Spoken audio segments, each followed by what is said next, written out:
পেতে যদি চাও অমূল্য ধন, ঠেকাও তোমার বীর্যক্ষরণ। সব সন্দেহ দূর হয়ে জ্ঞানের বাতি জ্বলবে অন্তরে, যদি আটকে রাখতে পারো সেই ধন দেহের অভ্যন্তরে। বীর্য ধারণ করলে পরে বীর্যের ক্ষমতা যাবে বেড়ে, বীর্যের শক্তিতে যাবে তোমার জ্ঞান নয়ন খুলে। ইন্দ্রিয়র মাধ্যমে যা কিছু জানো সব কিছুই পড়ে থাকবে তোমার স্মৃতির কোণে।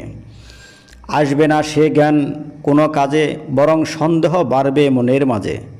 তথ্য জানতে গিয়ে বীর্য হারিয়ে হবে তুমি আরও বোকা, কামের ফাঁদে পড়ে তুমি বারবার খাবে ধোঁকা। বীর্য ধারণ করতে গিয়ে যদি ত্যাগ করো সব কাজ, তবেও পাবে না খেতে তুমি পরে, যদিও পাচ্ছ আজ। তখনও তোমার পেটের জ্বালায় বেঁচে থাকা হবে দায়, তাই কাজ করো কেবল এতটুকু যা দেহে প্রয়োজন মেটাই। এর বাইরে তুমি করবে যত কাজ, বীর্য তোমার হবে ক্ষরণ, দেহের ভাজে বাজ। বীর্য হলো জ্ঞানের উৎস, পূর্ণতার খনি, অন্য কিছু দিকে নজর দিলে হারাবে সবখানি।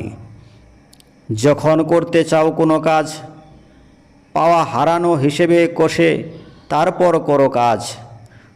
কোনো কাজ করে যতটুকু বীর্য হারিয়েছ, বিনিময়ে যদি না পাও তার চেয়ে বেশি, দূরে থাকো তুমি সেই কাজ থেকে, পারো তুমি যত বেশি। সব কিছু করো তুমি বীর্যের খরচ কমাতে, আর বীর্যকে বাড়াতে। বীর্যই তোমায় দেবে সব কিছু। বীর্য ধারণে চোখ রাখা ছাড়া নজর দিও না ভবের জিনিসে। দাও যদি নজর অন্য কিছুতে, বীর্য হারিয়ে হারাবে তুমি নজর দিয়েছিলে যা কিছুতে।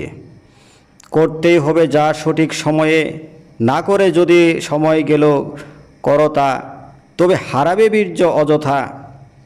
তোমার কাজ শুধু বীর্য ধারণ, বীর্যই মেটাবে তোমার মনের সব প্রয়োজন।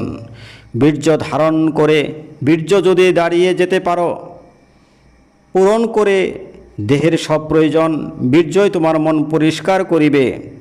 মনের আয়নায় পাবে প্রভুর দর্শন। তোমার মতো সুখী হবে না এইভাবে আর কেউ, দেহ মনে খেলবে সদা প্রেমানন্দে ঢেউ।